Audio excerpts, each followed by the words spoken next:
Spoštovane in spoštovani, rimski ljudski pevci in godci pri kulturnem društvu Rimljan Rimske Toplice so nam zapeli himno. Ti oblikujejo današnji kulturni program, zato jih bomo še slišali. Prijazen pozdrav vsem, ki ste prišli v Kulturni center Laško na vsakoletno prireditev Enotni v zmagi, ki jo vsako leto takle čas pripravljamo v Kulturnem centru Laško pri občinskem odboru VSO Laško. Posebej izrekam dobrodošlico županu občine Laško, gospodu Marku Šanteju.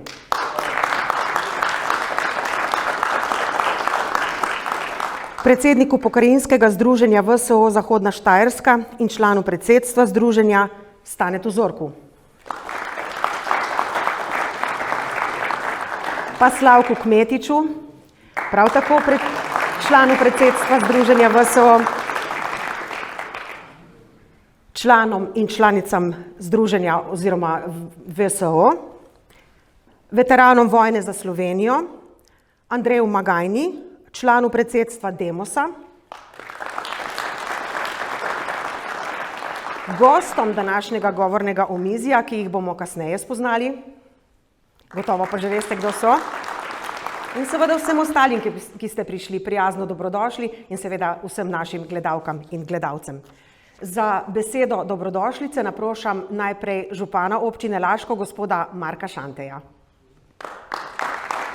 Spoštovani člani predsedstva Društva vrednot slovenske osamosvojitve, spoštovani predsednik občinskega odbora VSO, vsi preostali člani, vabljeni člani današnjega pogovornega omizja in pa vsi ostali obiskovalci in obiskovalke, dobrodošli tu v Laškem.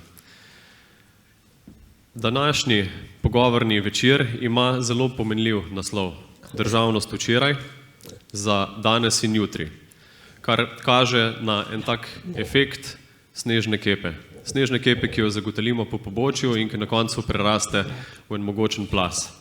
In tako so se odvijale tudi določene odločitve in aktivnosti pred več kot 30 leti v času osamosvajanja Slovenije, ki so za seboj potegnile aktivnosti, ki jih vsi skupaj čutimo še danes. Iskra, ki je zanetila požar, oziroma majhni koraki, ki so za seboj prinesli velike spremembe.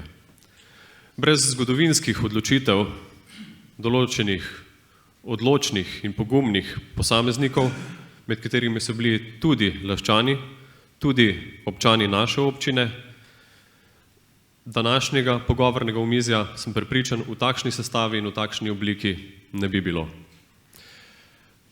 Danes posamezne generacije, tako tiste, ki ste oziroma so osamosvojitev doživljale v živo, kot tiste mlajše, ki so se rodile že v samostojno oziroma suvereno državo Slovenijo, na ta proces oziroma na to prehojeno pot gledajo vsak s svojimi očmi. Prepričan sem oziroma zdi se mi, da bi morali tu čutiti večjo povezanost, večji duh enotnosti, tako kot so bili povezani Slovenci oziroma tisti pogumni posamezniki, ki so bili vključeni v proces osamosvajanja Slovenije pred več kot 30 leti, in to vsak dan. Se pravi, ne samo tiste dni, ne samo za državni praznik, ko obešamo našo slovensko zastavo, ne samo takrat, ko se veselimo z vrhunskimi rezultati slovenskih športnikov in zapojemo skupaj z njimi slovensko himno, ampak prav vsak dan, tako kot nas združuje in enoti naša zgodovina, naša slovenska kultura in naš slovenski jezik. Želim vam uspešno izvedbo današnjega pogovornega omizja in pa prijeten preostanek večera. Hvala gospodu županu. K besedi pa zdaj vabim predsednika občinskega odbora VSO Laško, gospoda Srečka Javornika.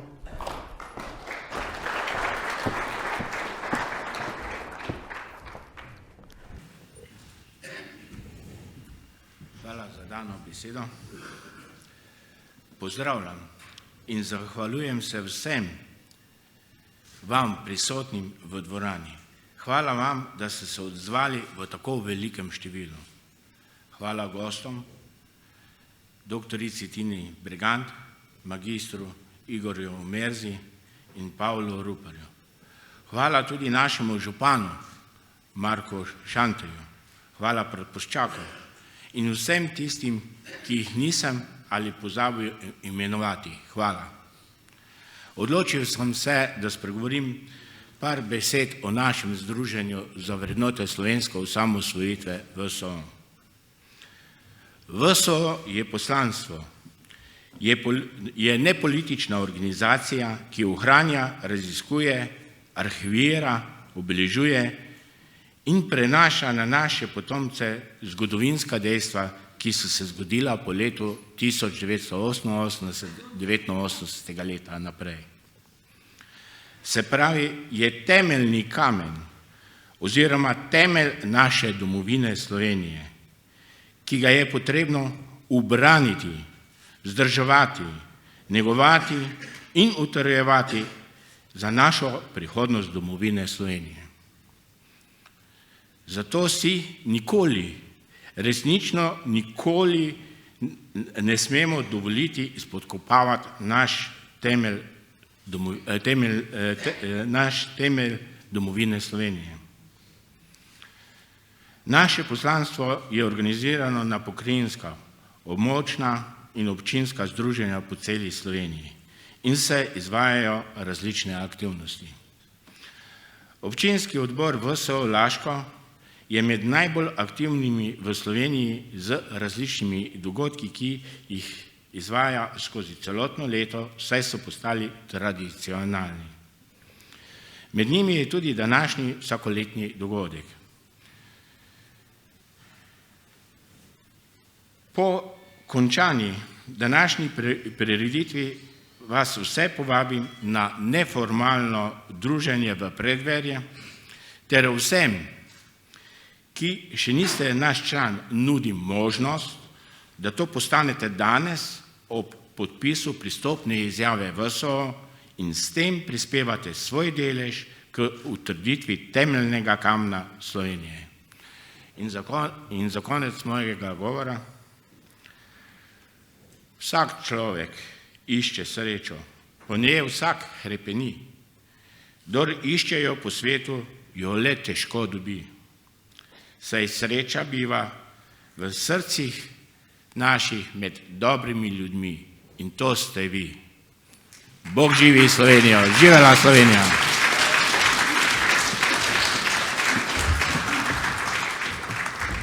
Hvala Srečku Javorniku za pozdravne besede. Zdaj pa dajemo besedo oziroma oder prepustimo pevcem, torej pevcem rimskim ljudskim pevcem in godcem pri Kulturnem društvu Rimljan Rimske Toplice, ki nam bodo zapeli 3 pesmi: Lepa naša domovina, Slovenska deklica in Vandrovček.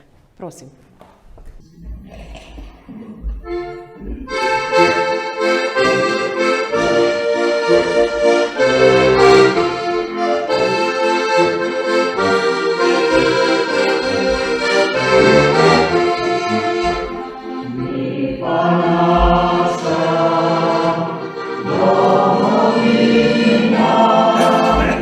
Okrajavce, je pravi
Hvala pevcem za odpeto, hvala praporščakom, ki jih prej nisem omenila, naj mi bo oproščeno.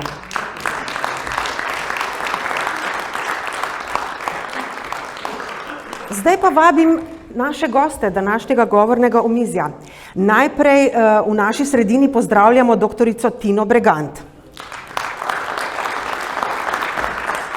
Doktorica Bregantova je izvrstna zdravnica z dvema opravila je 2 specializaciji, doktorat znanosti ima, v zadnjem času jo je nagovorila politika. Ne vem, kdo je koga, ali politika vas, ali vi politiko, kakorkoli, lepo pozdravljeni.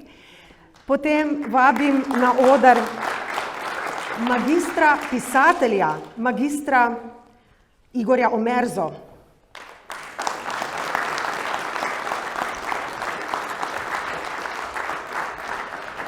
Petdeset knjig je napisal človek. A si predstavljate, kakšno kilometrino... Kakšno kilometrino mora imeti človek, če bi hotel prebrati vse njegove knjige? Kaj šele, kakšno kondicijo šele mora imeti avtor, da je tako uspešen, tako plodovit?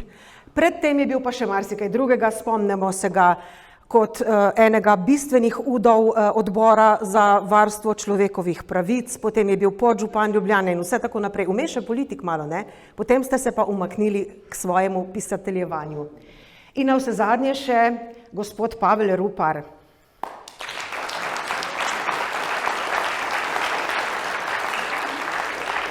Ni ga treba posebej predstavljati, je vešč sogovornik oziroma govornik, kot smo v zadnjih dneh oziroma obdobju lahko slišali. Bil je najprej župan, potem je bil poslanec, zdaj je pa prvi mož ljudske iniciative Glas upokojencev.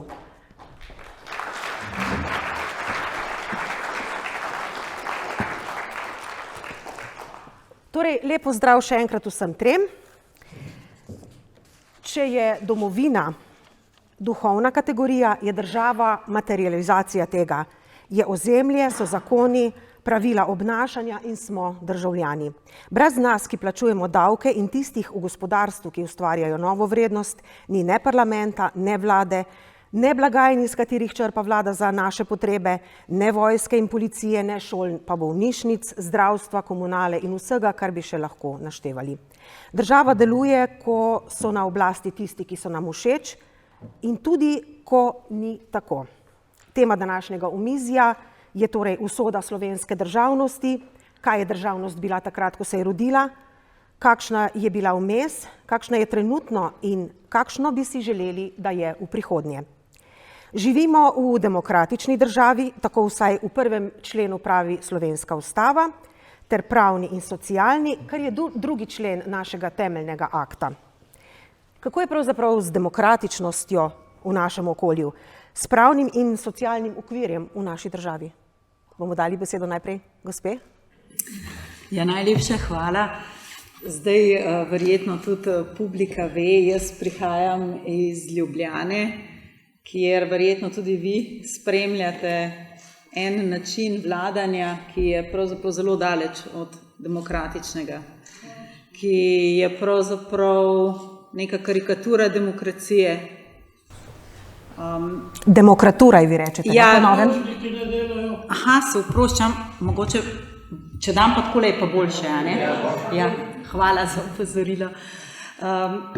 Ja, demokratura zaradi tega, ker pravzaprav se nas ne želi slišati, kot da ti z drugi pol pravzaprav nima pravice niti izražanja svojega mnenja, pa pravzaprav ne gre za nek drugi pol, gre za preseganje problemov, ki niso levi in desni. Zdravje, zdravstvo, to ni levo ali desno. Pitna voda, to ni levo ali desno. Tudi, če pogledamo te globalne težave, s katerimi se soočamo, to bomo lahko rešili v bistvu edino skupaj, ko bomo iskali rešitve. To niso preproste rešitve. In tukaj pravzaprav vsak od nas lahko prispeva z idejami, z delom, in če se ignorira druge ljudi samo zato, ker pač niso naši oziroma ker spadajo nekam drugam, kot si je nekdo zamislil, potem je to izjemno škodljivo in to je daleč od in državotvornosti in daleč od demokracije. Ker demokracija ni samo to, kar pravzaprav vidimo v zadnjem času. Zadnja vlada je bila izvoljena z izjemno veliko večino in ima možnost preglasovanja. In pravzaprav v demokraciji ravno to preglasovanje, vladanje večine, demos, kratein, demos kot ljudstvo, kratein vlada. Seveda to je en tak mehanizem, vendar v osnovi ima demokracija tudi postulat razpravljanja, če pogledamo tudi, kako je bilo v antiki. In ker se to tako pravzaprav brezsramno krši, mislim, da imamo mi vsi dolžnost na to opozarjati in zahtevati, da se sliši tudi naš glas.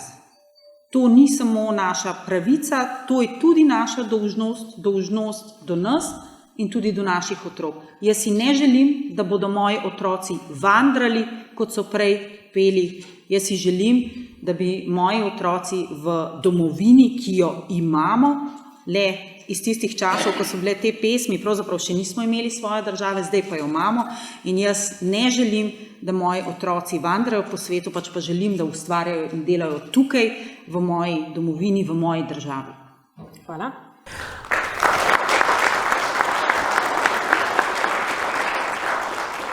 Gospod Omerza, kako tesno je vam to okolje zdajšnje? Mislite, zdaj tisti, ki vlada, ali kaj? Tako, ta trenutek zdajšnji, kako doživljate? Jaz mislim, kot državljan, upam, da vsak državljan si želi, da bi vlada dobro delovala. In tudi predsednik države, da bi predsednik vseh državljanov. In da bi vlada skrbela za vse ljudi v Sloveniji. Ne razumem pa, zakaj so uspeli v 7 mesecih razkleti Slovenijo. Začeli se z državnim pogrebom, vojaškimi častmi, zlorabo Slovenske vojske za pokop mednarodnega državnega kriminalca in človeka, ki je 6 let preganjal vsako misel na osamosvojitev, ko je bil na funkciji šefa UDBE in notranjega ministra, leta 1974-80 in tako, seveda je boljše nadalje v režimu. Potem ukinitev muzeja slovenske osamosvojitve. Potem državna proslava, kjer pride na oder Svetlana Makarovič in z rdečo zvezdo, ki razdvaja. Rdeča zvezda razdvaja, ker ima več pomenov, ima tudi zelo hud pomen. In tisti, ki so trpeli pod rdečo zvezdo ali pa potomci, se na državni proslavi zlorabiti. Na državni, če ona dela svoje proslave, ne jih dela. So pravice, smo demokratična družba. Na državni, in da celotni državni vrh ostane in ploska temu. To je plunek na polovico državljanov. Se pravi, ne razumem te politike razdvajanja. Nepotrebne politike razdvajanja. Tako da se zelo neudobno počutim, predvsem zato, ker sem bil zraven pri procesih osamosvajanja, pri tem čudežnem in čudovitem dogodku, čudežnem, da nam je uspelo narediti državo. Veliko stvari se je moglo poklopiti. Tako da to razdvajanje na tej nivoji države je nevarno. Države propadajo se, ustvarjajo nove. Mi smo danes varno spravljeni v NATO pa v Evropski uniji. A bo tako čez 50 let, ne vemo. Zato je treba gojiti državo kot punčico svojega očesa. Tako da v tem smislu sem zelo razočaran na to vlado in nezadovoljen. Hvala.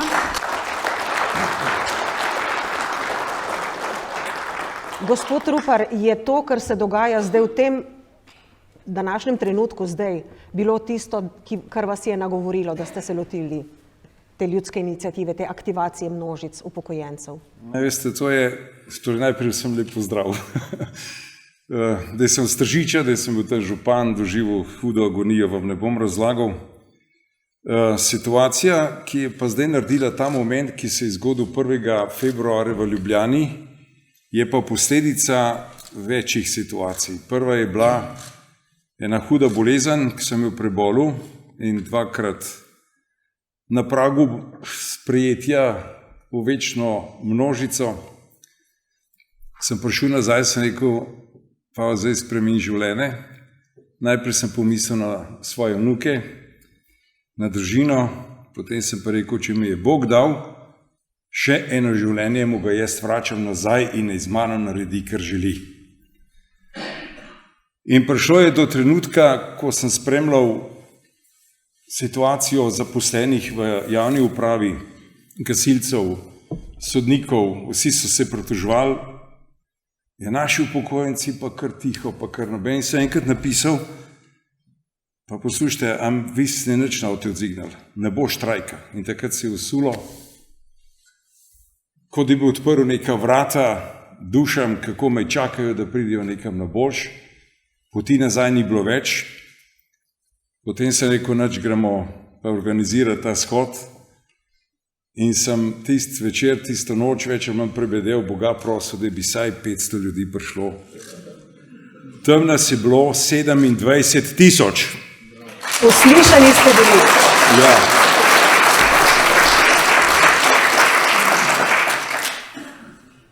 Sej nisem verski fanatik, da na o tem nisem molil, ne bom, ampak zdaj ne.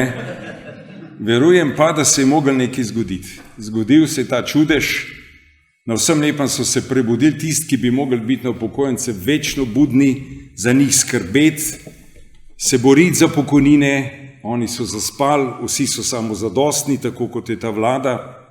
Kaj nam pa morate? In duše upokojenske so bile tiho, trpijo in trpite in čakate trenutek, kdaj se bo kdo spomnil na vas. Glejte, ta trenutek je prišel, ravno ta prav čas. Naslednji zbor imamo naslednji shod 1. marca, lepo povabljeni, vsak naj sam še enega pripelje. Trenutno nas nihče ne posluša, niti vabila nismo dobili, prosimo za pogovore, demokracija v naši državi. 2 leti sem poslušal, kako je okupirana radiotelevizija s fašisti celo. 2 leti sem poslušal, kako so dobrodošle ljudske iniciative. 2 leti, kako je inštitut dobrodošel. Zdaj smo mi to naredili, niti, lete, jaz nisem še prišel niti, ne, daleč smo prišli, ampak do njih ne, do sogovornikov ne. In če bom kdaj zdaj lahko kakršnokoli stvar še prosil, bom prosil, da se začnemo zgovarjati. Moja naloga ta trenutek in poslanstvo, ki ga čutim, je pa ravno obratno, kot je gospod Igor rekel, je pa združiti Slovenijo. Mi nismo levi, mi nismo desni, mi nismo janšisti in nismo golobisti, mi smo en narod. En narod. In če ta trenutek spet ne bomo stopili skupaj, potem je bilo osamosvojitev, vrednote slovenske osamosvojitev, vse za manj. Za manj. Čas je prišel, jaz malo po gorenjsko govorim, pa upam, da me razumete, prišel je čas, da stopimo skupaj, da nas je še več, če se koga bojijo, se bojijo množic, se bojijo sile, ne tiste sile, ki je sovražna, ne tiste, ki je nasilna, lepih besed, slovenske pesmi, domovine, ljudi, srca slovenskega, slovenske himne in nas se bojijo. Samo tako bomo zmagali.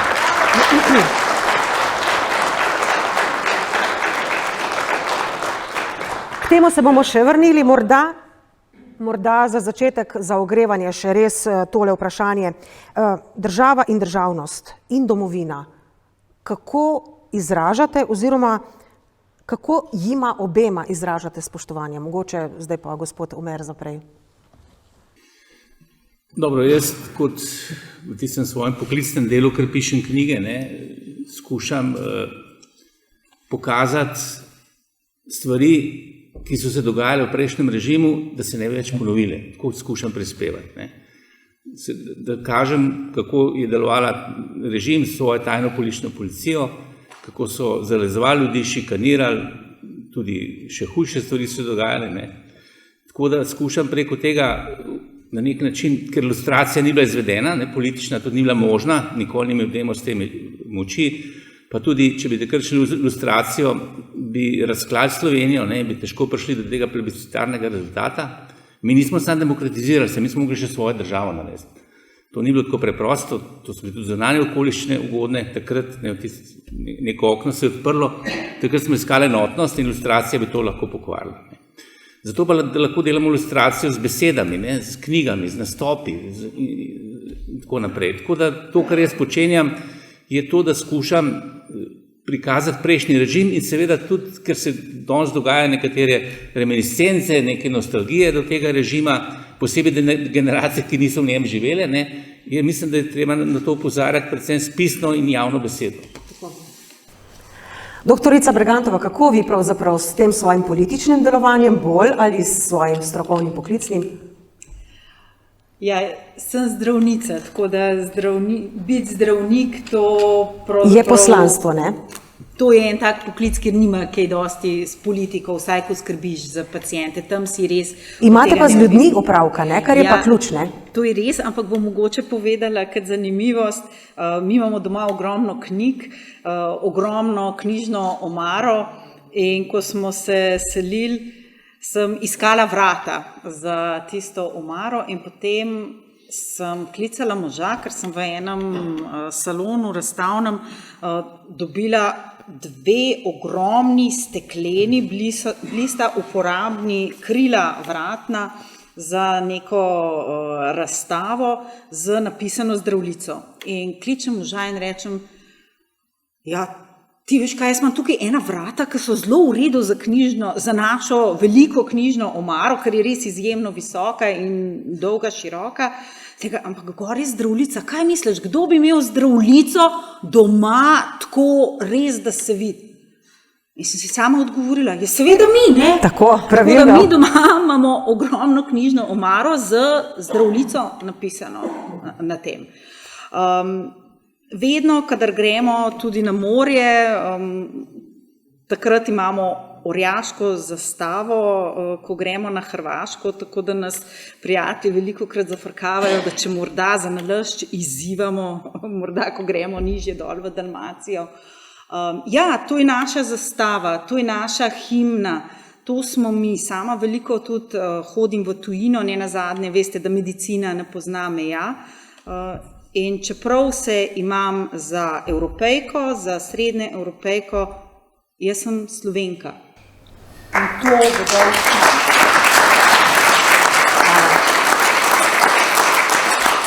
Enako vprašanje, gospod Rupar.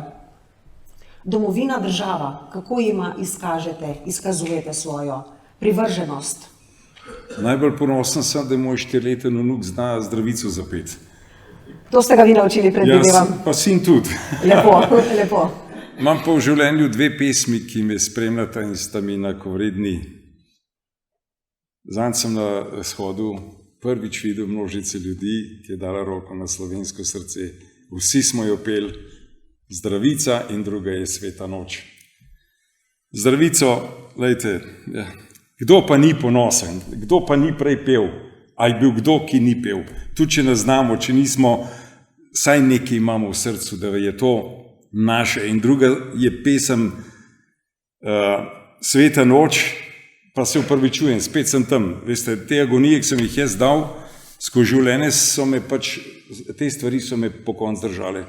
Jakub Aljašo je prevedel, samo to vam povem, v slovenščino, pel je pa pri nam prvič v Tržiču, v naši farni cerkvi, kjer sem bil jaz krščenik, sem bil zaprt v arestu, takrat sem se zaobljubil, bom iz tega vam prišel, mu bom pa postavil, doprl sem kip in sem ga res, v Tržič ga imamo v farni cerkvi, Jakub Aljaža, doprl sem kip njegov.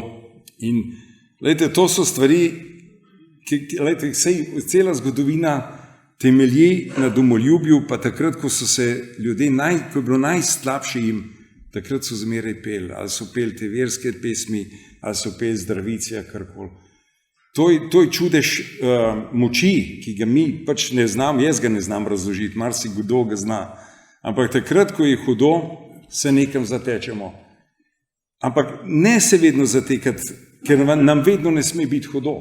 Mi moramo stopiti ven iz tega, pa peti Zdravico, pa peti Sveto noč iz radosti, iz veselja, ne iz tegobe in žalosti in kot pomoč, kot sem poslušal eno mamo prav, nismo imeli kruha, molec smo šli, pa so otroci zaspali, pa so pozabili, da so lačni. Tega si mi ne smemo več, prvo še živimo v 2000 in nekaj let je, lejte, Evropa je tukaj, danes mi pišejo ljudje, da se spet zatekajo k tem apostolatu, torej ne smemo tega dopustiti. Mi bomo narediti korak naprej in pri demokraciji, pri razvoju.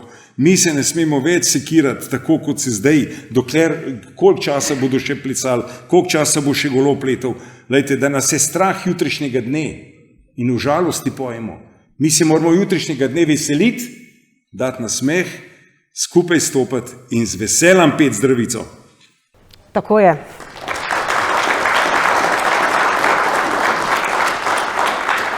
Dajmo zdaj analizirati te naše okoliščine, v katerih smo se znašli. V začetku, v tistem zanosu, ko je nastala naša država, kot ste rekli, mnogo tega je bilo potrebnega, da so se številne silnice ujele, ne? Da se je to zgodilo. To se je zgodilo. Po čudežu, kakorkoli že hočemo temu reči, zgodilo se je. Ampak vendarle potem se je pa dogajalo še marsikaj drugega vmes, pa me zdaj zanima vaše videnje tega. Kaj se je nam zgodilo vmes, da smo skrenili s poti tiste osnovne začetne? Mogoče spet gospod Merza? Mogoče smo si mi preveč idealno predstavljali državo ali pa demokratično državo ali pa parlamentarni sistem. Ne? Mi smo mislili, da ko smo živeli v prejšnjem režimu, ko ni bilo svobode združevanja, svobode govora, tiska in tako naprej, smo bili lačni tega, ne? Da bi lahko govorili prosto, kot bi hoteli. Ne? In verjetno smo premalo tudi, ker tudi takrat, ko se je delala država, pa je bila tudi vojna in tako naprej, pa se je bilo treba s tem ukvarjati, pa pol diplomatsko priznanje, imeti neke mednarodne odnose in tako naprej. Vse paradoks je v tem, da brez Miloševića bi mi težko se osamosvojili, ne? Ker je tako noro politiko vodil, da je velike sile obrnil proti sebi, ne? In nekako nam je tudi to pomagalo. Ne? Pučnik je enkrat rekel, da bi mogli Miloševiću v Hecu postaviti spomenik. Ne? Mislim, da smo tudi zamudili nek čas, ko bi mogli bolj odločno prekiniti s prejšnjim režimom. Ne? In tudi to, da je na prvih volitvah zmagal namesto Pučnika Kučan, je bilo pogubno, ne? Ker se je potem ena struktura ohranila, ne? Ki jo Milan Kučan še dosti dobro drži. Ne? Tako da se mi zdi, da tiste volitve so bile zelo pomembne za predsednika države in takrat Pučnik pač tega ni dobil in se vemo, kako so ga tudi, kaj so mu vse učitali, kaj so vse plasirali in tako naprej, nekakšne laži. Pa vemo, da je bil človek trpel v prejšnjem režimu, da je mogel tujino in tako naprej, da se je pol vrnil in tle odločilno potem prispeval k osamosvojitvi. Tako da tam je že na začetku smo mi, zaradi, bi rekel, tega nujnosti, da držimo skupaj, da tudi star režim potegnemo v osamosvajanje, ne, da smo jih to potegnili, da smo takrat pravzaprav neke stvari niso bile, dvorišče se na nek način ni počistilo. Ne, in to se potem vleče pol do danes. Mogoče še gospod Rupar. Veste, telo, ki ga napade rak, pozdravite in ohranite samo tako, da ga do zadnje celice izločite iz telesa. Ne? To drži, gospod doktor. Slovenija tega ni naredila. Slovenija je napadel hud rak, ki se je razrastel do te moči, ki jo danes čutimo vsi, kot negativno. Jaz takrat, ko se spomnim, ko smo stali ponosni, ko so dvigali zastavo, ko je rekel predsednik Kučan, danes so dovoljene sanje, jutri bo vse po starem. Jutri bo nov dan, ja. Ne, jutri bo vse po starem. Jaz sem to tako razumel. Vi ste tako razumeli, ja. In veste, da sem jaz to takrat zapisal, sem rekel, tega ne bo tako hiter konc, čeprav moj poklon vsem osamosvojiteljem, vsem, ki ohranjajo še vedno te spomine, oziroma so še vedno, ste še vedno.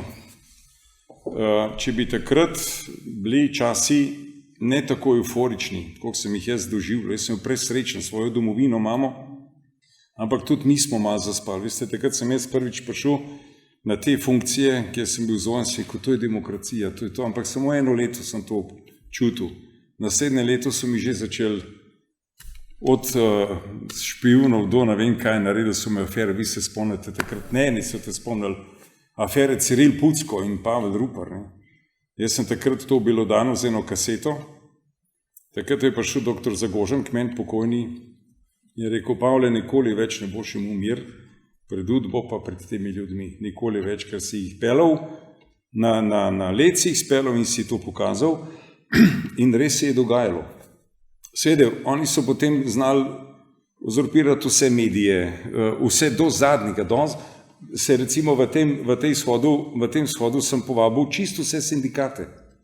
Jaz se opravičujem tudi sindikat upokojencev Slovenske vojske. Veste, kva mi je napisal? Nikoli več mi ne pošilja takih vabil.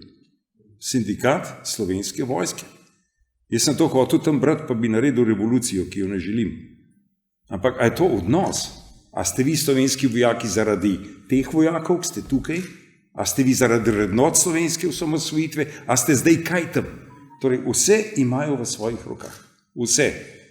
Če se je zdaj začela spet kakšna sprememba, potem vem, zakaj sem ostal živ.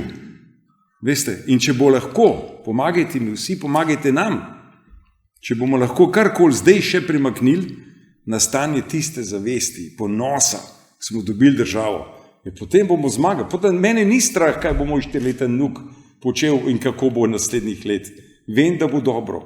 Zdaj je spet en tak moment, jaz ga tako čutim, spet imamo ogromno ljudi, ne želim nobene stranke, res se upravičujem in socialnim demokratom in slovenski demokratski stranki, vi ste tam na politiki, bežite proč, mi smo pa tlele množica ljudi, ki samo hrepeni, samo upa, da bo jutr tisti dan prišel, ki ga je takrat gospod Kučan izrekel, jutri je nov dan. Še vedno čakam ta dan, ampak slutam ga pa. Lepo.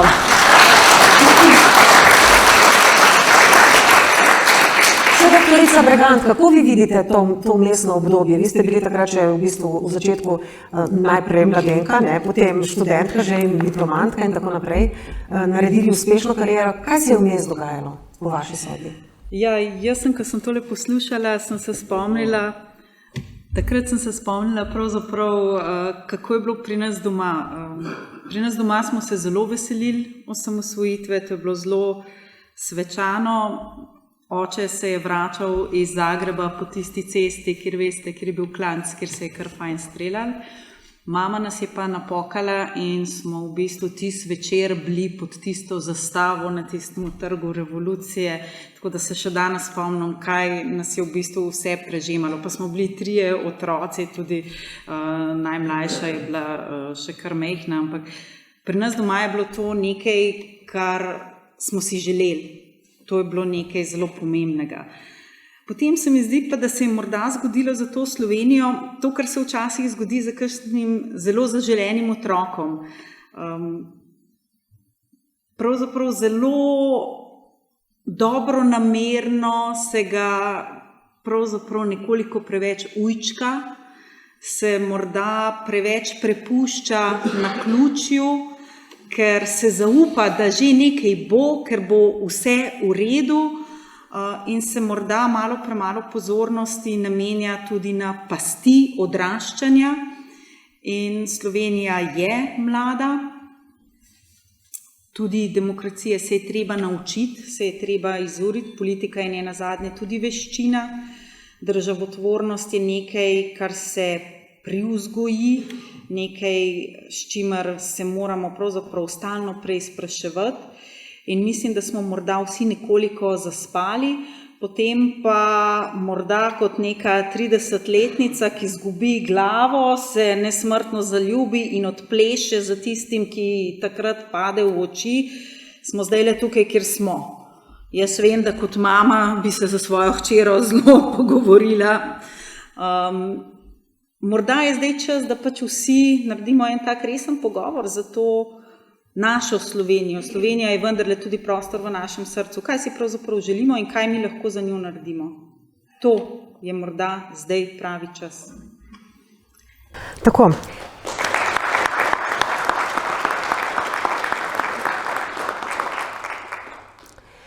Gospod Omerza, vi ste v začetku knjige Kocbek, Pahor, Jančar, Udba omenjate eno zanimivo anekdoto, ki je seveda resnična. Predvidevam, takole gre, političnega obsojenca pripeljejo na Goli otok in ta ječarja vpraša, ali imate morda tukaj knjižnico, in ta ječar pravi, ne, knjižnice nimamo, imamo pa avtorja. Avtor je. Mislim, ja. Zdaj ne vem, če lepa popotnica tej... Ja, ampak se mi zdela tako, da je zadela bistvo tega režima. No, zdaj sem pa še gledal neko drugo anekdoto, ko dedek vpraša vnuka, kaj je to Facebook, pa je rekel, ja, tle se pa ljudje med sabo pogovarjajo, pa se izmenjavajo mnenja, to je pa nas delala v starih cajtih Udba. V tem smislu nek štos, ampak se tudi bojimo tega, ne, da nam lahko kdo preveč gleda, kaj vse počenjamo, da bi dala neka možnost. V glavnem, seveda, ta anekdota s temi avtorji je resnična, ne, saj so jih preganjali, ne, avtorje, ne. Tudi recimo Jančar je končal v zaporu, Drago Jančar, ne. Kocbek je bil na vratih zapora, Pučnik je bil na vratih zapora, Bučar je bil na vratih, Janša je bil v zaporu, ne. Tudi kot novinar, ne, tudi zaradi tega, ker je hotel pisati, ker je pisal o vojaških zadevah, so ga še enkrat hotel aretirati, takrat ga niso, leta 85, potem so ga pa leta 88. Ne. Pa še, recimo, imamo tudi primer, recimo, Zemljariča, ne, leta 76, so aretirali Franca Miklavčiča, udbovci, ne, in so najdli dnevnik številka 16 na njegovi mizi na sodišču, ne, in so iskali tam že od 1 do 15 pol dnevnike, ne. In so seveda sledili hčerkam, hčerka šla k enemu obrtniku, ker imajo to skrito, oni so potem prišli do teh dnevnikov in notri napisal program Samostojne Slovenije. In zaradi tega je dobil še dodatno, on je bil primarno aretiran, ker je podpiral Kocbeka v Trstu pod pseudonimom in mislim, da ga udbovci ne bojo odkrili, ne. In je dobil dodatna leta, ne, in hočem to reči, ne, da je na sodišču je to privatni dnevnik obveljal kot dokaz, ki ga nikomu ni pokazal. Se pravi, njegove misli so bile, ne. In celo potem je Drago Jančar najdel, oziroma Franc Miklavčič najdel neko sodno odločbo iz nacistične Nemčije, ko nacistično sodišče Gestapu ni dovolilo uporabo zasebnih papirjev v sodnem procesu. Ne, ker je to polmiselna policija, ne. Celo Gestapo ni mogel tega narediti, ne, pa nas seveda. Kar se pa je pri nas dogajalo. Pri nas se je pa to dogodilo, ne, recimo, konkretno pri Miklavčiču, no. In seveda potem ni človeku čudno oziroma ni zgrožen, ko tak človek, ki je preganjal samosvojitveno misel, celo misel, ne samo, da je nekdo nekaj hotel delovati v tej smeri, ne. Prav v času Zemljariča bi ta človek, so udbovci najdli te zadeve. Ne? In prav ta človek je potem dobi vojaške časti in to je huda zloraba Slovenske vojske. In kaj prav predsednica države na to? Nič. Tišina. Ja, je ona predsednica države, vseh nas, a ščiti tako zadevo, ne? Ali ploska pri Rdeči zvezdi, ki razdvaja Slovence, ploska, ne? To so stvari, ki so zaskrbljujoče. Vendarle vas še moram vprašati, kaj je pravzaprav bilo tisto, kaj vas je nagovorilo, da ste se iz razmeroma udobnega življenja, prejšnjega, vsega, kar ste počeli, bili ste politik, bili ste podžupan in tako naprej, potem, ko je bilo tega konec, odločili za to publicistično dejavnost? Jaz sem vedno nek smisel za pisanje, no, mislim, pa veželjo za pisanje, že prej sem napisal 2 knjigi, pa veliko člankov, ampak nisem imel časa, ne. Veste, politika zgleda preprosta zadeva, ampak je konzumirati tudi vikende, tudi v sobotah moraš okoli hoditi, z ljudmi pogovarjati, srečanje, cel dan si v pogonu, ne. Tako da nimaš časa, pravi. Če hočeš se resno s politiko ukvarjati, nimaš časa za druge stvari, ne. Tudi zasebno življenje zelo trpi, ne. Tako da, ko sem iz tega izpregel, sem hotel napisati knjigo o odboru za varstvo človekovih pravic, ker sem bil pač v kolegiju in sem šel v arhiv in kar naenkrat sem ugotovil, da je udbovski arhiv odprt, čeprav uničen, večinoma uničen, ampak Janševa vlada leta 2006 ali 2007 v parlamentu skozi spravila brez velikih odporov celo. Potem sem jaz pa prvo knjigo napisal, pa sem pokazal, kaj je vendarle ostalo, ne, sta bila pa 2 referenduma, da sem ostal, ne. Zaradi enega človeka, jaz nisem na to ponosen, to je sramota, ne. Ampak smo uspeli, da vendarle niso mogli nazaj zapreti, že tako 90% uničenih. Zakaj pa se sploh lahko kaj napiše v udbi, če je vse uničeno? Zato, ker je nenavadno je to, da je nekaj popolnoma uničeno, nekaj je pa popolno ohranjeno, tako nekako neenakomerno. In potem se določene stvari da narediti, določene se pa pač ne da in bojo šle, pač bojo stale v skrivnosti. Ker od teh udbovcev ne pričakujem, kolikor so sploh še živi, da bo kaj niso doslej nič povedali, pa tudi poslej ne bodo. No, ampak že to, kar ste vi naredili do zdaj, ne, že teh 50 knjig, mogoče je malo manj naslovov, 20, no, ampak 50 zadetkov je s temi ponatisi in tako naprej, ne, je tega že res velika množica. Res globok dol in globok poklon. Doktorica Bregantova, kaj pa vas nagovorilo? Uspešna zdravnica, 2 specializaciji, doktorat znanosti, v številnih mednarodnih raziskavah svojega področja sodelujete. Da ne naštevam naprej, kaj vse še počnete. tudi nekaj ste že pisali, literarno ste se tudi nekaj udejstvovali, potem pa politika. Zakaj? Pa družino, imate 3 otroke in tako naprej, no? Ja, no, sej moji otroci so rekli, pa mami, kaj ti je to treba? A res to rabiš? Ampak ja, mislim, da to potrebujem zaradi tega, ker enostavno ne morem gledati, kar se dogaja. To, kar se zdaj dogaja, je zame nesprejemljivo kot zdravnico. Jaz se strinjam, ljudje kot jaz pravzaprav nikoli ne bi smeli iti v politiko, ker bi politika poskrbela za delovne pogoje, da bi ljudje, kot sem sama, delali to, kar najbolje znajo, skrbijo za paciente. Tukaj ni nobenega dvoma. Vendar po 20 letih dela v ambulanti jaz ne morem delati tako, kot znam in zmorem zaradi tega, ker mi to politika onemogoča. In enostavno tukaj ne vidim druge rešitve. Veliko sem opozarjala tudi za mojimi kolegi, veliko smo pisali, že prej opozarjali, dajali predloge. Moram pa reči, da je bila ena taka prelomnica, predvsem, ko so moji mlajši kolegi pričeli hoditi k meni po nasvete, te mladi zdravniki, takrat so se potem jaz tudi aktivirala in seveda potem je prišel COVID. In ko je prišel COVID, tukaj se mi je pa zdelo, ko sem dobila klic najprej za skupino, za COVID, potem pa tudi za ministrstvo, sem se pa zelo posvetovala, cel vikend sem govorila z zelo različnimi ljudmi, za kolegi, družino in tako, ker se pač zavedam, kaj to pomeni.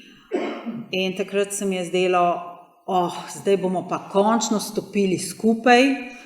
V tej borbi proti virusu gre za nekaj, kar bo združilo Slovence in Slovenke.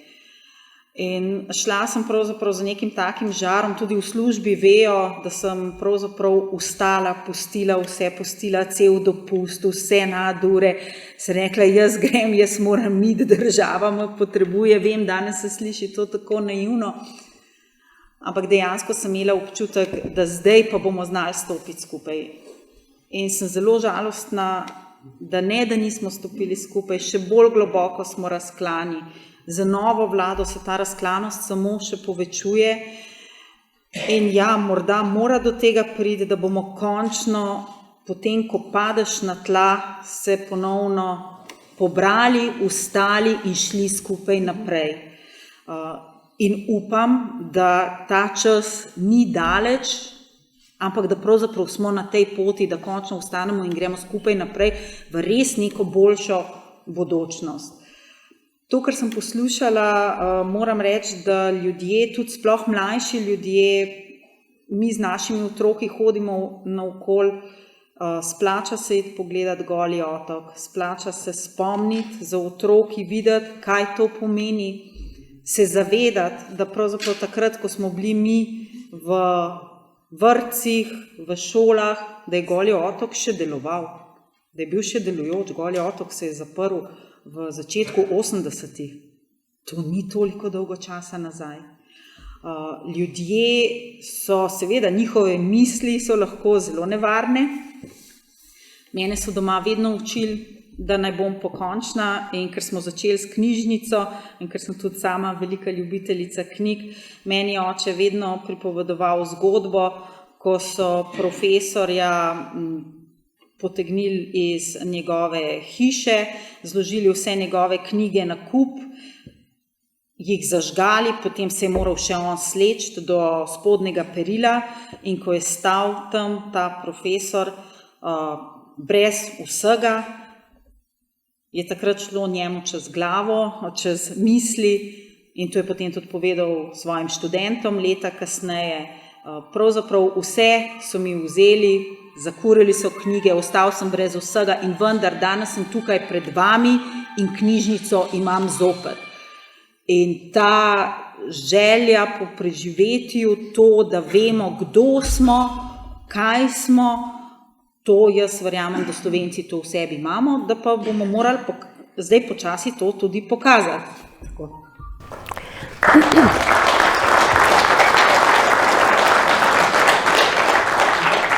Ukvarjati se s politiko je zadnje čase za večino ljudi kar bogokletno dejanje. Trenutno vladajoča večina govori o depolitizaciji na posameznih področjih, poznamo, depolitiziralo se bo sodstvo, depolitiziralo se bo nacionalna RTV hiša in vse tako naprej, vse se bo depolitiziralo. To bo seveda naredila ta vladajoča politika. Kako razumete to sporočilo tega? Vse ste videli, ne? Samo eno anekdoto, no, recimo. Ko smo se začeli zbirati 1. februarja na trgu Republike v Ljubljani, je bila na Brdu pri Kranju koalicija, vrh koalicije, ministri, vsi poslanci, ne? Ko se je to ob 3 popoldne začel, so stali njihovi ljudje na oknih državnega zbora. In to je resnična zgodba, zdaj, da na to se zmišljujem. In so poklicali, tukaj je vse polno, tu je ogromno ljudi. In tam se je moj someščan gospod Sajovic smejal, dej, to je šopajo, ne. In potem še nekdo pokliče in potem Golob menda prekine to koalicijo in to pokliče na posvet in se tisti trenutek odločijo, da bodo sodstvo, ki je nepolitično, ali pa ga bodo depolitizirali in državnim tožilcem prekličejo obljubo za 600 € nekih dodatkov, kar bodo dobili. In glede na to, to smo pa dosegali, res smo to dosegali. In glejte, kaj pa politično sodstvo. A ste kdaj slišali, da bi kdo zdaj rekel, Golob, nisi verodostojen, obljubil si nam 600 €, zdaj jih pa ni. Kje pa so? A se je kdo vzdignil? A kdo glas povzdignil pa rekel, jaz sem pa verjel, da ti to dal? Nič. Ker je Golob naročil, bodite tiho, so tiho. To je čista resnica. Ampak gledajte, prvi korak smo že dosegli, ne? Me je bilo prav všeč, da je to bila pač posledica tega zborovanja. Jaz bi bil zelo srečen, da sem večkrat vrnil na drugo temo, da bi se moji, torej vnuki, jaz sem en vnuk je 19 let star, rekel, kako pa to, mlad sem bil še tudi, pa ščirka tudi, ta drug je 15 let star, ta tretji pa 4 leta, da bi se saj ta v šol učil o slovenski osamosvojitvi pa o slovenski državi, taki, ki smo si jo želeli. Sam to si želim, nič drugega. Ne, da imam, ko je šel moj sin v srednjo šolo, ga je en učitelj zafrkaval, da je oče ne vem kaj, ker sem bil pač takrat župan. Pred tablo je mogel stati in gor napisati, moj oče je Baraba. To je bilo v času slovenske države že. Potem sem šel jaz v šolo nad ravnateljico, tistega profesorja, ki ni bil profesor, so umaknili. Jaz bi si tako zelo želel, da bi mojega tretjega vnuka, upam, da je še kakšen, ampak saj tega tam malega, kdo pred tablo poslal pa preko 10-krat napiš, Slovenija je moja država. To si želim. To si želim. Zdaj otroci v šolah pravzaprav res čisto premalo, ne? Tudi to temo tega se moramo lotiti. Čisto premalo slišijo o tem. V osnovnih šolah ne, potem pa pravzaprav že ni več priložnosti, ne? Tako da mešajo prvo svetovno vojno pa vse tako naprej, ne? Sploh ne vejo več, kaj je kdaj, kaj je bilo. Rešitev? Jaz ne poznam sicer, nisem se s tem ukvarjal, ampak slišim, veliko ljudi v teh poznate stvari pravijo, da ni primernega izobraževanja mladih o Sloveniji, o tem obdobju osamosvojitve. Tako da se meni zdi zelo pomembno potem seveda, da tudi na drugih področjih to poudarjamo. Tudi recimo VSO, recimo zdaj Peterle nastopa ekscelentno vsak dan praktično in razlaga in mislim, da se je začela neka homogenizacija. Jaz nikoli nisem še doslej toliko ljudi na svojih predstavitvah. Ravno zdaj. Očitno so tisti ljudje, ki nekaj dajo na to osamosvojitev, ki to pomeni neko velikansko vrednoto, nek vrhunc našega življenja, naše generacije. Da smo imeli srečo, smo živeli v tem času, da smo bili se udeleženi, da se to zdaj homogenizira, vidim, in tudi, jaz mislim, da tudi ta tvoje zborovanje je tudi nekaj tega bilo, te homogenizacije. Ne samo čisto na upokojniško vprašanje. Tudi na teh ideološko-idejnih političnih vprašanjih. Ne, sigurno, širše je bilo to po moje, ne, kot je samo upokojstvo. Ker toliko ljudi zbrati, veš, mora biti neka široka platforma. Ne. In, no, se bomo videli, kaj bo zdaj, ne, ampak v glavnem, jaz mislim... Ti povem, izvoli. Še enkrat več nas bo. Ja.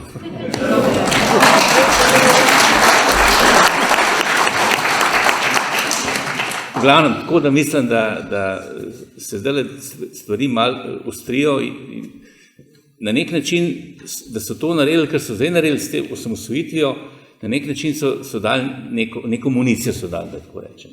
Ne, so se razkrinkali, bi tako človek rekel. In je to, po svoje to treba zdaj pač izkoristiti, ne, z mirnimi demokratičnimi sredstvi, ne, da se razume. Tako. Doktorica Bregantova, kako vi pravzaprav vidite to problem šolajoče mladine, ki nima dovolj podlage zgodovinske? Ja, jaz vseeno mislim, da se pač vzgoja srca, tudi domovinska vzgoja začne doma. Tako da mislim, da to je naloga nas, staršev. Seveda mora pa šola pri tem pomagati, ne pa pravzaprav, da hromi to. Moji otroci in tudi jaz, kadar grem na mednarodne kongrese, ko sem tam predstavljena, jaz sem Tina Bregant iz Slovenije. Jaz nisem iz vesolja, iz Marsa ali iz Venere. Jaz sem Tina Bregant iz Slovenije.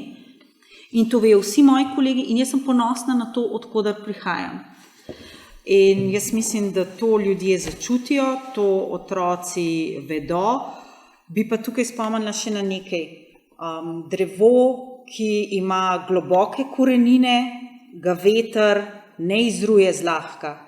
Drevo, ki ima plitke korenine, ga bo prvi veter pobral. In tega se moramo zavedati mi kot starši in seveda tudi v šolah. Tudi vlada.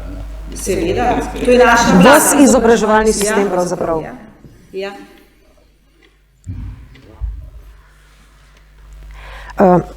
Zdaj mogoče, gospod Omerza, moramo se dotakniti teme, ki je pravzaprav v zadnjem obdobju precej aktualna, Muzej slovenske osamosvojitve. Več predlogov slišimo v zadnjem obdobju. Kako vi gledate na to in kakšno rešitev, vi gotovo imate tudi kakšno rešitev svojo, ponujate pravzaprav? Zdaj, prvo, kar je, ta muzej bil prepozno ustanovljen. Mi bi mogli ta muzej narediti leta 1992. Pa zraven mogli narediti še muzej Udbe. V Berlinu imaš muzej Štasija. Ne? In to je zelo obiskana zadeva in zelo poučna zadeva, ta njihov muzej Štasija, ki je tudi ena grozovita tajna politična policija. Čeprav nismo bili daleč od njih. Ne? Po vojni smo bili pa še hujši od njih. Pardon. Po vojni smo bili pa še hujši od njih. Zdaj, kaj narediti? Jaz težko rečem, kaj, zdaj bomo pač VSO bo delal predstavil nek akcijski načrt, zdaj bo kakšno zborovanje, bomo okoli hodili, bomo razlagali, ampak da bi mi zdaj pa zbrali sredstva za svoj muzej, je pa težko, ne, da bi nek zasebni muzej, da tako rečem, naredili. Ne. To so težke stvari. Ne. Mi moramo nekako priti nazaj do pozicije, ko bo politika takšna, da bo to obnovila ta muzej. Ne. Ker zdaj bi v muzej imel predvidenih 8 milijonov, da se stavba postavi, oziroma tam v okviru na Roški. Ne? Je bil pač, se ni mogel, oni pravijo, se to ni nič, se nima nič. Ja, če nekaj ustanoviš, moraš nekaj začeti delati, ne moreš brez sredstev in tako naprej. Ne?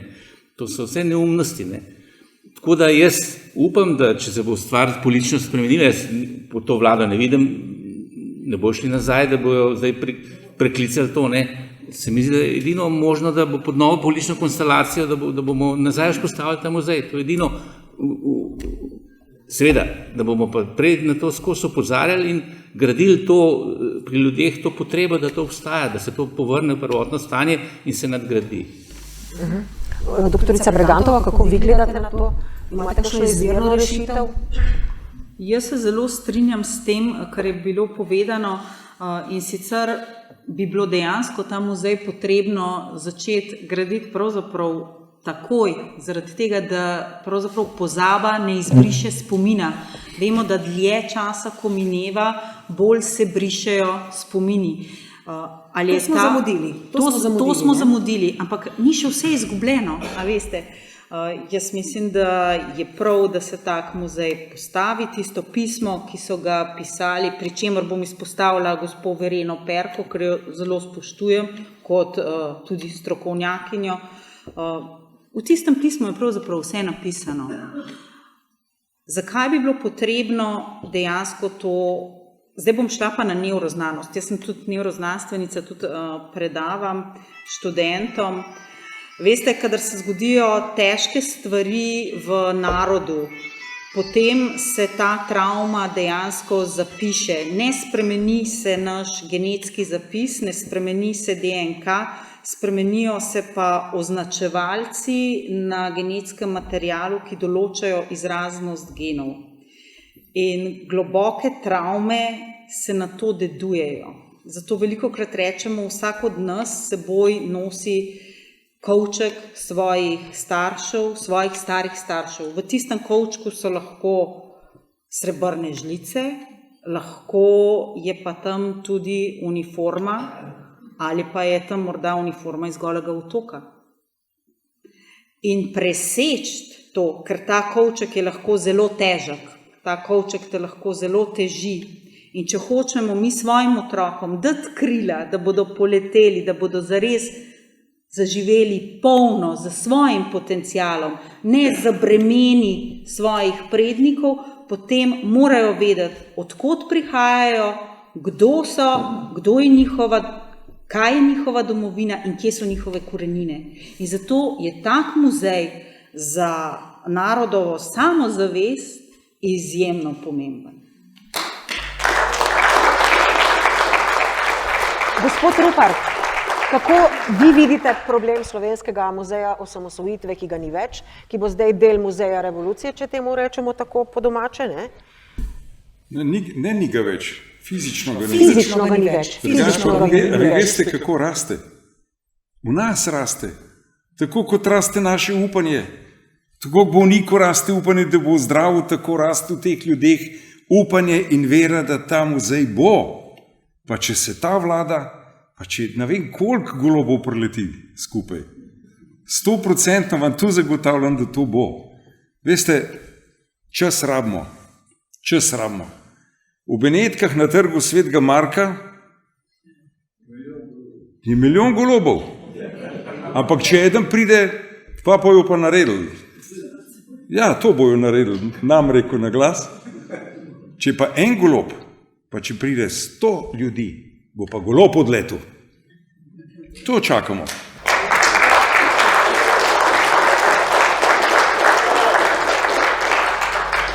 Za konec morda ne bomo več pretirano širili naše teme, ampak vendarle bi sklenila tole naše pogovorno omizje. Osamosvojitev je bila naš skupni cilj, večine Slovencev, državljanov v začetku 90-ih let, v Demosu pač ne. Vizije, kako priti do nje, so bile pa seveda različne. Kaj je pravzaprav, takrat je bilo znano vezivo. Zdaj me pa zanima, kaj je vezivo za naslednje generacije? Mogoče vi? Skupen imenovalec. Mislim, težko mi je govoriti, ker se ravno smo v času, ko se razdvajamo spet. Enostavno to presežiti, oziroma ne vem, kaj narediti, ker ta vlada še kar nadaljuje. Zdaj bojo dali zakon o tem, da se prepovejo nacistični in fašistični ne vem kateri simboli. V redu. Potem, ko se na parlamentu v odboru bilo, a bomo tudi prepovedali totalitarne simbole, komunistične, to pa ne. A veš, in spet bomo imeli neko diskusijo, ki bo spet razdvajala. Najprestano razdvajanje v tako težki situaciji, kot smo. Je bila korona, imamo vojno sredi Evrope, imamo težave strašne zdravstvo, ki se ne rešujejo, žal mi je, nisem strokovnjak, ampak vi to bolj veste. Imamo druge 1000 težav se je nakopičilo, ne v Sloveniji, ne v Evropi, v sveti, okolje in tako naprej. In mi pa zdaj pa še sekiro po narodu, tako rečem. In to jaz ne vem, rešitev je samo v tem, da se pač ta vlada, da odide, jaz drugega ne vidim. Seveda, ampak možno je to samo na demokratičen način z volitvami, ne, nikakor drugače. Ne. Tako da ne vem, kdaj bo to, če bo, ampak to razdvajanje, pa, ki ga ta vlada zdaj si privoščila v nekaj mesecih, ne, je pa nekaj neverjetnega. In zdaj ne vem, kako zdaj optimistično gledati neko združevanje, če smo prav v fazi razkrojevanja in razdvajanja naroda. No, ampak vendarle, mi bomo pač ohranili upanje. Kaj je tisto vezivo skupni imenovalec bodočim generacijam? Skupni imenovalec vezivo je isto, kot je bilo že stoletja za Slovence. To je slovenska beseda, to je slovenska pesem, to je slovensko srce in da Slovenec, Slovenka zna prisluhniti sebi. Jaz mislim, da so bili ljudje zavedeni. Ljudje so volili tisto, kar jim je bilo predstavljeno. Vrniti se nazaj k svojim koreninam, poslušati sebe, svoje srce, res tisto, kaj je tisto, kdo sem jaz, to nas lahko pelje na boljšo pot v Slovenijo, ki si jo želimo.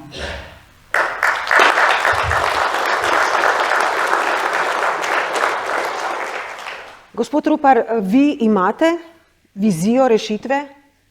Seveda imam, če ne bi živel. V glavnem, pa se jaz s temi stvarmi niti ne obadam tako hudo. Zdaj je moj prvi cilj pomagati tem revežem. Res. Ko bi vedeli, v kakšnih situacijah živijo upokojenci, ja Boga, revšna Slovenska, če sem kaj poklican, sem hvaležen, da bi saj nekaj na tem naredil. Resnično, mene ne vod zdaj ne muzej, me ne vod naprej ne prihodnost, ne ta vlada, jaz se kregal ne bom z nobenim, nobenega ne bom ne upravljal, ne gospodičen, ne gospodov, ne golobov, nobenega. Moja naloga je, da upozorim na stanje revščine upokojencev, jaz sem na pragu upokojitve, nisem še, in če bom tle naredil nekaj dobrega, da bodo ljudje srečni, bodo drugače razmišljali, da je vendarle v tej Sloveniji vredno upati in živeti. Iz tega bo šel razvoj za vse te vprašanja, ki smo jih imeli, tudi naprej. Vkolikor bojo pa ljudje živeli v revščini, jih je pa zelo lahko obvladovati. Vi pogledajte zgodovino, 4-5 dni pustite nekoga lačnega, pa bo tisti eksekutor, tisti stražar, kdorkoli že, prinesel samo en kos kruha, pa ga bo ta jetnik, ta revež hvalil. Dal mi je kos kruha. Mi pa živimo v drugem veku, v drugem času. Tem ljudem ne smemo, torej bom drugače začel, pomagati je treba.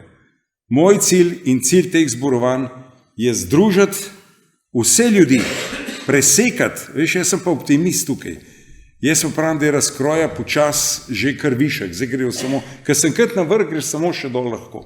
In to se zdaj, moj občutek je, da se to dogaja. Da stopimo skupaj, da ljudje začnejo razmišljati, a sem jaz res 40 let garov pa delal, zdaj se pa tam zafrkavam vsak 2 tedna mi gre, imam 650 evrov, okoli tiste pokojnine, 2 tedna otroke, prosim, pomagajte me, to življenje. A veste, ta stvar nas bo zedinila, pa ne govorim zdaj, ne sme nas revščina, ampak zavest, da bo jutr boljše, upanje, da bo jutr boljše, da smo mi določili eno pokojnino, tam, zdaj vam tam govorim, tiska imate manj, 750 evrov, pa vse to ni Rupar pogruntal. A veste, kje sem jaz to prepisal? Pa ne vejo, v njihovi koalicijski pogodbi to piše. Ja, tam sem prebral. Oni so naredili 750 evrov osnovo za letos. In zdaj oni mene napadajo, ni denarja, ki ga bomo pa dobili. Ja, pa se ste vi rekli, da boste to ljudem dal in zdaj jim dejte. Mi pa se moramo toliko združiti, toliko skupaj prideti, da opozorimo, da smo vredni dostojnega življenja, da smo vredni jutrišnjega dne, da je moje delo, ni delo tisto, ki bom na koncu pokoju rekel, pa kaj sem jaz cel življenje delal, da nič nimam. Ne, more biti stanje tako, da bo rekel, vredno je bilo živeti, vredno je bilo vzgajati otroke, vredno se je bilo truditi, danes so moji otroci srečen, ker jim jaz nisem breme, jaz imam pa upanje, da bo jutrišnji dan lepši, bogatejši in tudi bolj preskrbljen. Od tu naprej, ko bo stanje tega dobro, takrat bomo začeli pa delati še eno novo Slovenijo. Tisto, ki ste jo vi začeli, pa mi pred več kot 30 letom, pa jo me je zaspala, rak jo je napadel, zdaj ga pa mi odrežemo. Takrat bo pa bolj.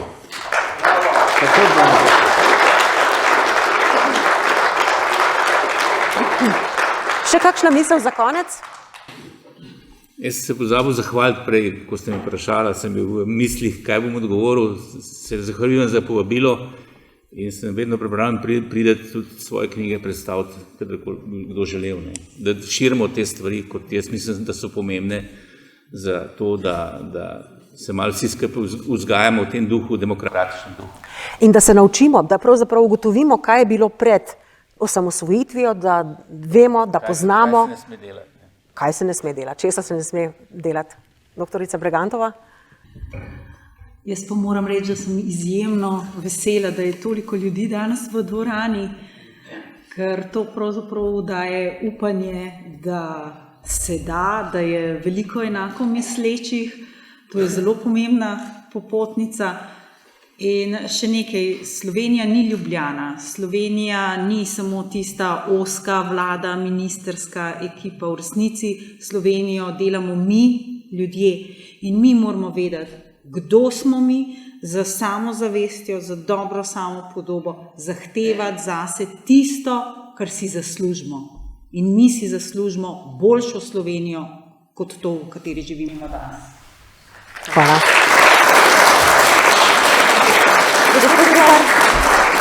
Pika na i. Vse ste že vse povedali, ampak dam vam možnost še piko na i pristaviti. Jaz vam še zapovedati, velik.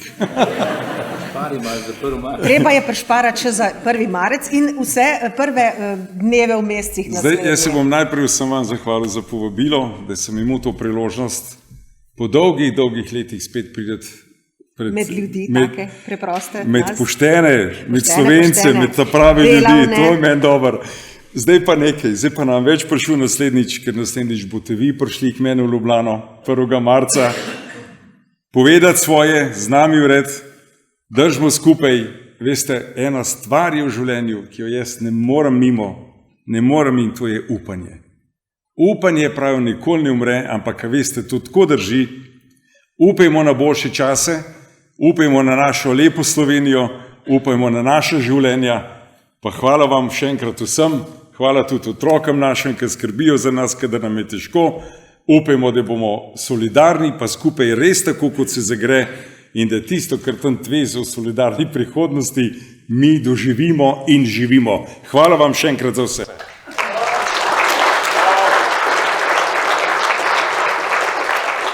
Tudi jaz moram svoje zahvale pač pristaviti, da se lepo se vam vsem trem zahvalim za to, da ste prišli.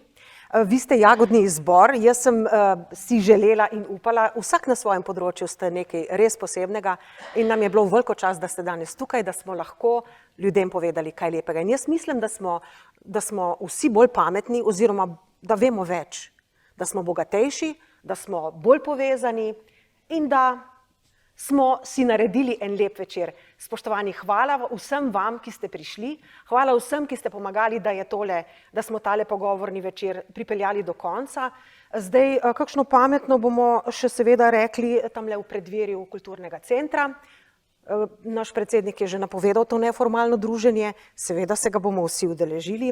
Na koncu bi vas pa jaz samo še rada povabila, tule v kulturnem centru je razstava Svetli navdih, nekaj dni je še tukaj možnosti se to pogledati. Če vas kaj v višje sfere zanese, si le pogledajte, to gre za slikarja Volodimirja Tizuna, ki je eno lepo razstavo tukaj pripravil. Hvala vam vsem in lahko noč. Srečno!